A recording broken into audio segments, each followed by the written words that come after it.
BSc first year students को good evening. ऐसे बच्चे जो मेरी क्लास कर रहे हैं, हम लोग हाइब्रिडाइजेशन को देख रहे थे, और ऐसे बच्चे जो चैनल पर नए हैं चैनल को सब्सक्राइब करें, वीडियो पसंद आए तो लाइक भी ज़रूर करें। पिछली क्लास में हमने हाइब्रिडाइजेशन के डिफरेंट टाइप्स को देखा है, उनके आकार को देखा, उनके शेप को देखा, ये सारी बातें हो चुकी हैं। अब हम आपको ये दिखा रहे हैं, बताने जा रहे हैं कि आप किसी भी मॉलिक्यूल के हाइब्रिडाइजेशन को कैसे बता पाएंगे, उसके लिए क्या फार्मूला होगा जिसको आप जल्दी से देख करके आप बता पाएँ। तो बहुत ही सिंपल से एक फार्मूला हमारे पास होता है, उस फार्मूले को हम ध्यान में रखते हैं, जिसकी सहायता से हम आसानी से बता सकते हैं कि किसी भी मॉलिक्यूल का हाइब्रिडाइजेशन क्या है। फार्मूले को कैसे अप्लाई करेंगे, ढेर सारे एग्जाम्पल मैं आपको बताऊंगा, जिससे आप बिल्कुल समझ जाओगे कि ये फार्मूला कैसे लग रहा है। फार्मूला है क्या? अगर हम हाइब्रिडाइजेशन को S से लिख रहे हैं तो जो भी हाइब्रिडाइजेशन आएगा वो क्या आना चाहिए? तो फार्मूला है 1/2, यानी सब कुछ यहाँ पे जो दिया है उसको जोड़ घटा के 2 से भाग देना है। Number of electrons in valence shell, तो जो सेंट्रल एटम है उसके बैलेंस सेल में कितने इलेक्ट्रॉन हैं उसको आप जोड़ देंगे कि जो आपका सेंट्रल एटम है वो कितने मोनोवैलेंट एटम से घिरा हुआ है, कितने मोनोवैलेंट एटम हैं, इन दोनों को आपस में ऐड कर लेना है। अगर मॉलिक्यूल के ऊपर चार्ज है और पॉजिटिव चार्ज है तो उसको माइनस करना होगा, तो चार्ज ऑन कैटायन को माइनस करना है and plus charge on anion. और अगर माइनस चार्ज है, एनायन कोई है, तो जितना माइनस चार्ज होगा उसको जोड़ लीजिएगा। यही है, फिर से समझ लीजिए। समझने का ये बात है कि जो भी आपका बैलेंस, जो भी आपका सेंट्रल एटम है उसके आउटर मोस्ट ऑर्बिटल में कितना इलेक्ट्रॉन है उसको लिख लीजिए। फिर सेंट्रल एटम जो है कितने मोनोवैलेंट एटम से घिरा हुआ है उसको जोड़ लीजिएगा, अगर होगा तो, नहीं होगा तो कुछ नहीं करना है भाई, ऐसा नहीं है। फिर माइनस कर लीजिएगा, अगर उस मॉलिक्यूल के ऊपर कोई पॉजिटिव चार्ज है, प्लस चार्ज है, उसको माइनस कर दीजिएगा, और अगर माइनस चार्ज है तो उसको प्लस कर लीजिएगा। बस यही बात है। अब जब देखते हैं करके, एग्जाम्पल करके ढेर सारे देखेंगे तो आपको समझ में आ जाएगा। तो जैसे मेरे पास पहला एग्जाम्पल क्या है, तो पहला एग्जाम्पल है, जैसे मान लीजिए आपको बताना है, देखिए भाई BeF2, कोई पूछा हमसे, किसी ने बताइए BeF2 को बताइए। बहुत आसान है भाई। देखिए भाई, बेरिलियम है, अब बेरिलियम के बैलेंस सेल में कितना इलेक्ट्रॉन है ये देखना आपको है। तो बेरिलियम है, देख लीजिए सर, बेरिलियम है तो इसमें 4 इलेक्ट्रॉन का सिस्टम है, 2n2, यानी बैलेंस सेल में कितना इलेक्ट्रॉन है? 2 है। बैलेंस का मतलब आउटर मोस्ट, ऐसा। तो अगर हम हाइब्रिडाइजेशन निकालना चाहते हैं तो इसका मतलब क्या हो गया? 1/2 and 2, ऐसा।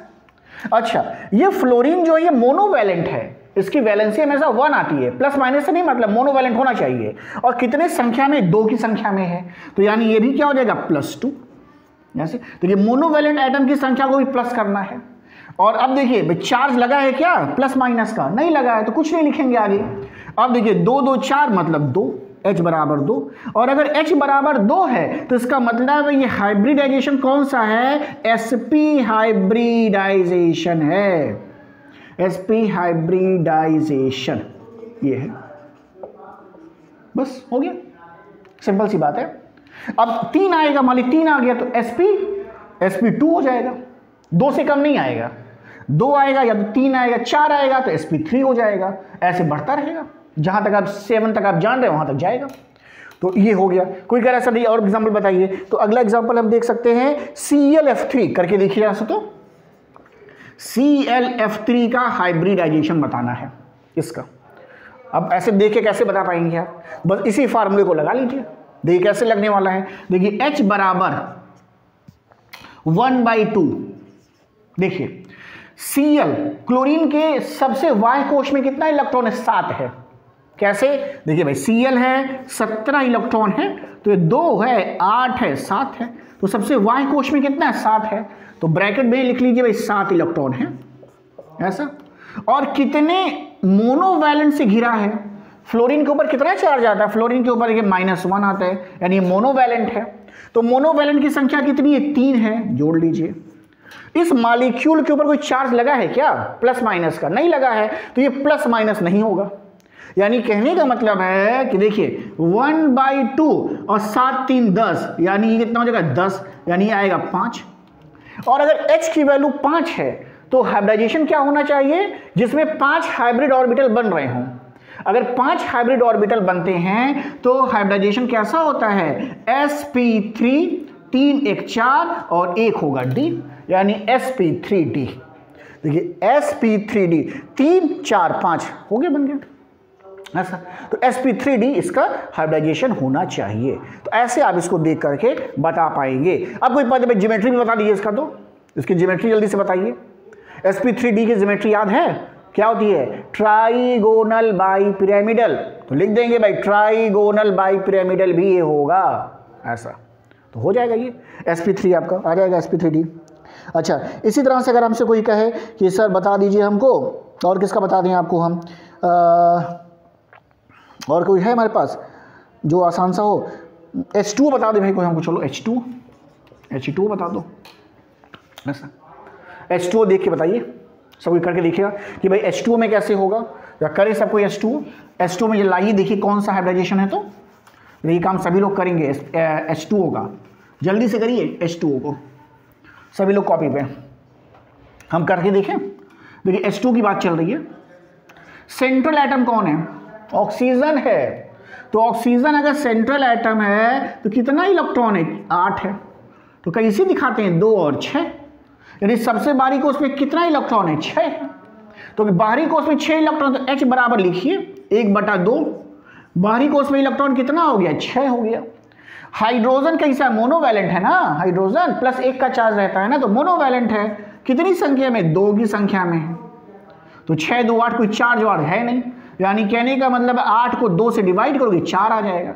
और अगर 4 हाइब्रिड ऑर्बिटल है तो हाइब्रिडाइजेशन कैसा होना चाहिए, sp3 का होना चाहिए। भाई 4 कैसे आएगा, 1 s और 3 p, 3 1 4 आ गया ऐसे। तो ये हमने देखा जब मोनोवैलेंट एटम था। अब अगला एग्जांपल देखते हैं। अब अगले एग्जांपल ऐसे देखते हैं कि आपका डाईवैलेंट एटम होगा, केवल डाईवैलेंट एटम होगा, तब कैसे निकालेंगे इसको देखिए। यही फार्मूले पे लग रहा है भाई, इसी फार्मूले पे बार बार इस्तेमाल कर रहे हैं। ऐसे लोग जो नए हैं चैनल को सब्सक्राइब करें, लाइक भी करना ना भूला करें। देखिए भाई नया SO2 बनाने जा रहे हैं। ओके, SO2 में देखिए सल्फर सेंट्रल एटम, सल्फर है सेंट्रल एटम, 16 इलेक्ट्रॉन, 2 8 6, यही ना हुआ। अच्छा भाई, फार्मूला H बराबर 1/2, इलेक्ट्रॉन की संख्या 6।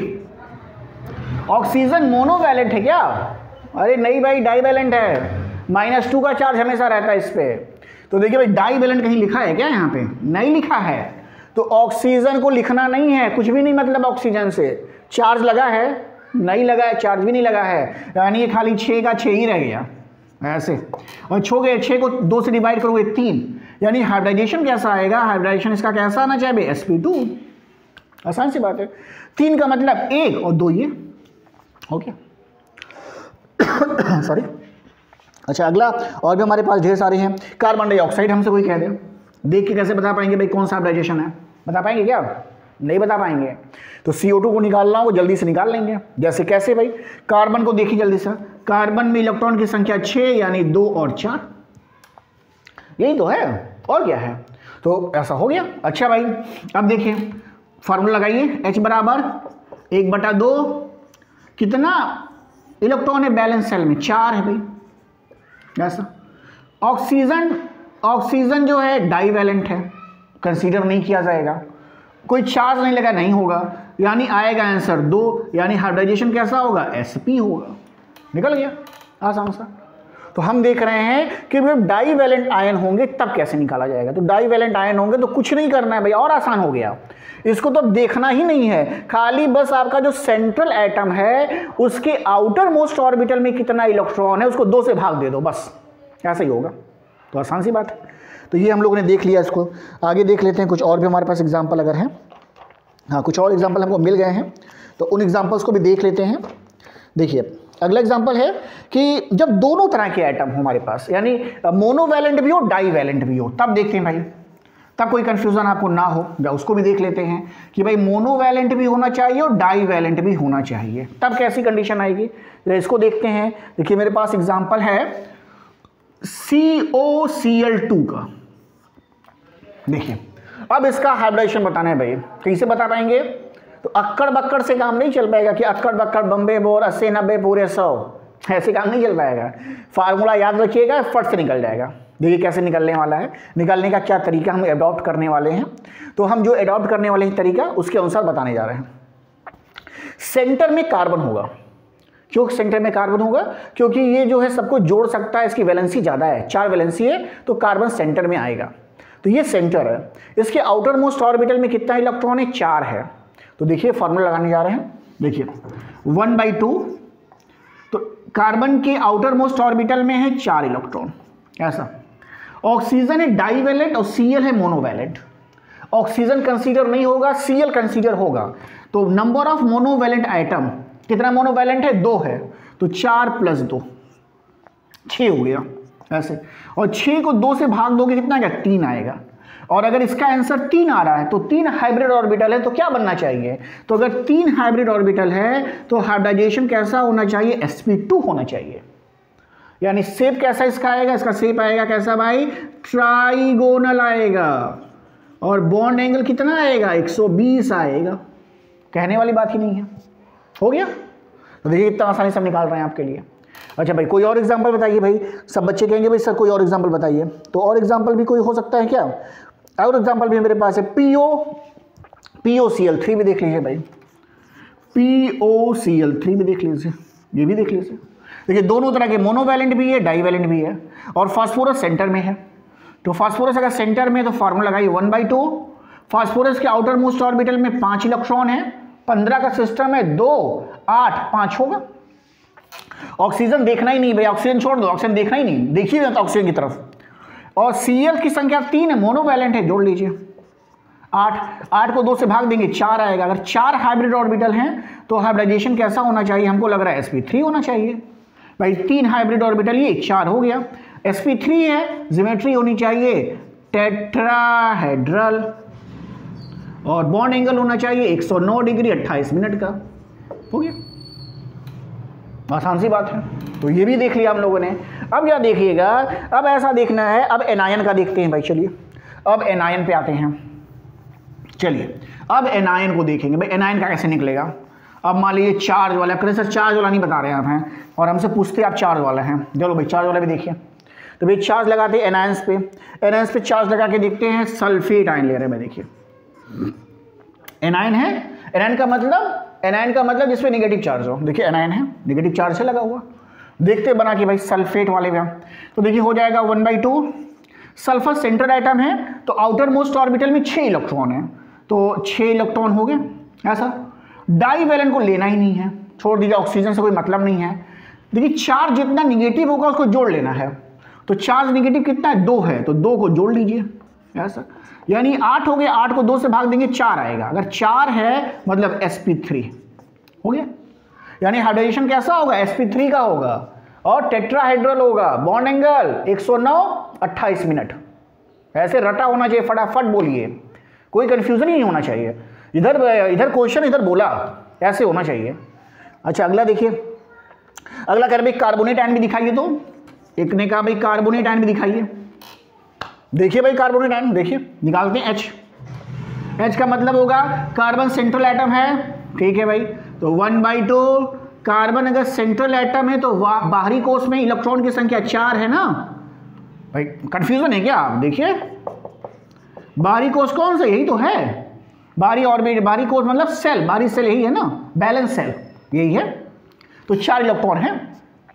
ऑक्सीजन नहीं देखना है भाई, बिल्कुल नहीं, चाहे 3 हो चाहे 4 हो चाहे 5, देखना ही नहीं है, छोड़ दीजिए।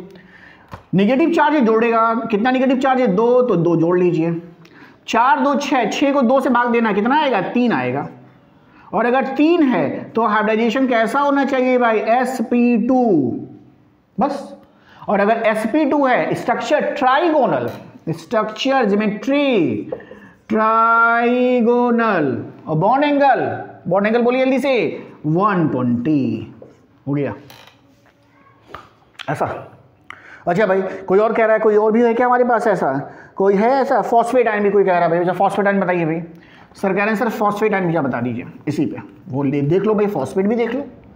फॉस्फेट आयन बनाने में क्या दिक्कत है? देखिए भाई 3 माइनस होता है, ऐसा। देखिए 15 का सिस्टम है, मतलब 2 है, दूसरे सेल में 8 है, लास्ट में 5 है, ऐसा। ऑक्सीजन को देखना ही नहीं है, तो H निकालेंगे तो ये हो जाएगा 1/2। 5 इलेक्ट्रॉन आउटर मोस्ट में है और जितना चार्ज है सब जोड़ लो बस। यानी ये 5 3 8, 8 को 4 से भाग दिया तो कितना होगा, 8 को 2 से भाग दिया 4 आएगा। और 4 अगर आ रहा है तो हाइब्रिडाइजेशन कैसा होना चाहिए भाई, sp3 होना चाहिए। क्यों? क्योंकि देखिए एक हाइब्रिड ऑर्बिटल ये, 3 ये 4 हाइब्रिड ऑर्बिटल के बराबर है, ऐसा। अगर sp3 है तो ज्योमेट्री कैसी होगी, टेट्राहेड्रल होगा, नहीं होगा। और बॉन्ड एंगल 109/28 का होगा, 109 डिग्री 28 मिनट का होगा, हो गया। तो हमने देखा जो एनाइन पर थे, और भी हमारे पास एग्जाम्पल होंगे। अब अगला एग्जाम्पल देखने जा रहे हैं जब केटायन हो। अब केटायन को देख लो भाई, अब केटायन होगा तो कैसे करेंगे ये भी देख लीजिए, हटा देने इसे, देख लीजिए। अब केटायन होगा तो कैसे करेंगे भाई, जैसे NH4+, देखिए यहाँ पे अगर केटायन है NH4+ का, ऐसा केटायन है, अगर इस तरह का केटायन है तो कैसे इसको बनाया जाएगा, तो देखिए H बराबर है 1/2, ऐसा है। तो अब देखिए N के लिए नाइट्रोजन सेंट्रल एटम है, तो नाइट्रोजन अगर सेंट्रल एटम है तो इसके सेल में इलेक्ट्रॉन की व्यवस्था ऐसे है, 2 और 5 है, तो यानी बैलेंस सेल में इलेक्ट्रॉन की संख्या है 5, ऐसे। हाइड्रोजन मोनोवैलेंट है तो मोनोवैलेंट की संख्या जोड़ लेनी है, तो मोनोवैलेंट की संख्या तो जोड़नी अगर है तो कितना हो गया भाई, मोनोवैलेंट एटम हो गया 4, तो 4 और जोड़िए, ऐसा। और पॉजिटिव चार्ज है तो घटा दीजिए, यानी -1 कर दीजिए, ऐसे। कोई कंफ्यूजन नहीं ना। देखिए 5 इलेक्ट्रॉन नाइट्रोजन का लिया, NH4 में हाइड्रोजन 4 एटम है, 4 ले लिया, ये वाला नंबर ऑफ मोनोवैलेंट एटम, और +1 चार्ज है, तो जो चार्ज केटायन पर होगा उसको माइनस देखिए करना है, ऐसे। तो यानी अगर आप देखेंगे तो ये क्या हो जाएगा, ये हो जाएगा 1/2, एक माइनस कर दीजिए, 4 4 8 हो जाएगा, यानी ये हो जाएगा 8, और 8 को 2 से भाग देंगे 4, और 4 अगर है तो हाइब्रिडाइजेशन कैसा होगा, sp3 हाइब्रिडाइजेशन है इसमें, ऐसे बोल सकते हैं। और अगर sp3 हाइब्रिडाइजेशन है, ज्योमेट्री टेट्राहेड्रल है, बॉन्ड एंगल वही 109 डिग्री 28 मिनट का, तो ये तो आसान था। NH4 वाला भी देख लिए। अगला कौन सा देख सकते हैं, S3O, देखिए भाई S3O+, इसका देखने जा रहे हैं। अगर इसका देखना है फिर से वही काम करिए, ऑक्सीजन सेंट्रल एटम है, अगर ऑक्सीजन सेंट्रल एटम है यहाँ पे देखिए तो 8 इलेक्ट्रॉन का सिस्टम है, तो 2 और 6 होगा। सबसे बाह्य कोश में 6 इलेक्ट्रॉन है, तो अगर H निकालेंगे तो ये हो जाएगा 1/2 इन ब्रैकेट 6 ये, और मोनोवैलेंट की संख्या 3 है, ठीक। जितना चार्ज उसको माइनस करना है तो चार्ज को माइनस करिए, प्लस चार्ज को, तो ये हो जाएगा 6 3 9, 9 में से 1 गया 8, 8 में से 2, 8/2 हो जाएगा बटा 4, ऐसा। और फिर अगर 4 है तो हाइब्रिडेशन कैसा होगा, sp3, इसका भी है, इसका भी sp3 है। तो पॉजिटिव वाला भी मैंने आपको बता दिया कि अगर पॉजिटिव चार्ज लगा केटायन है तो कैसे कर सकते हैं। और भी कुछ हमारे पास है क्या, और भी हमारे पास कुछ होने चाहिए तो हम आपको बता रहे हैं। हाँ, एक और हमारे पास है, देखिए अब थोड़ा सा जो कॉम्प्लेक्स आयन है, जैसे हमारे पास है ICl4-, देखिए ICl4- करके देखते हैं, जब देखते हैं ऐसे भी करके, इन सबों को भी करके कि कैसे होगा। देखिए हम ICl4-, ये चार्ज है, कह रहे भाई हाइब्रिडाइजेशन बताइए इसका। तो देखिए आयोडीन अगर है तो ये हैलोजन फैमिली से है, और हैलोजन फैमिली में हमेशा बाह्य कोश में इलेक्ट्रॉन की संख्या 7 आती है, तो बहुत डरने का नहीं है भाई। तो ये H निकालना है 1/2, बाहरी कोश में इलेक्ट्रॉन की संख्या 7 आएगी आयोडीन की, बहुत ज़्यादा माथापच्ची भी नहीं करनी है, 7 आती है तो लिख दिया। प्लस Cl देखिए मोनोवैलेंट है, कितनी संख्या है, 4 की संख्या है, तो यानी 4 संख्या जोड़ना पड़ेगा।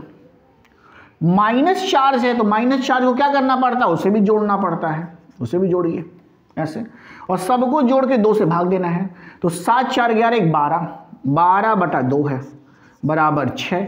अब अगर 6 हाइब्रिड ऑर्बिटल हैं तो कौन सा होना चाहिए, तो भाई देखिए 6 पर क्या है, sp3, 3 1 4 और 2 6, sp3d2 आना चाहिए।